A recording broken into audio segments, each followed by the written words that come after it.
Alam mo ba na bago pa naimbento ang refrigerator, may sariling paraan na ang ating mga ninuno para mapanatiling sariwa ang pagkain?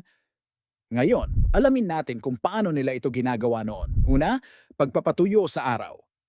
Pinapatuyo nila ang isda, karne at prutas para alisin ang tubig.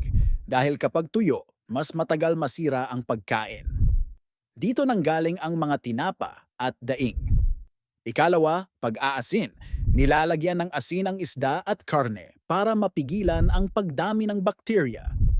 Hanggang ngayon, ginagawa pa rin ito sa bagoong at daing. Ikatlo, pagbuburo o fermentation.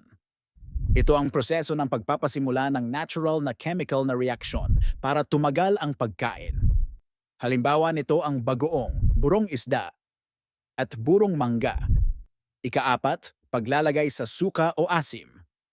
Ginagamit ang suka bilang natural na preservative.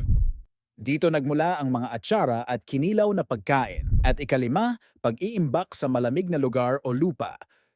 Inilalagay nila ang pagkain sa mga banga o inililibing sa lupa upang mapanatili ang lamig at maiwasan ang pagkasira. Kahanga-hanga, di ba? Kahit walang modernong teknolohiya, nakahanap ng paraan ang ating mga ninuno para mapanatili ang pagkain.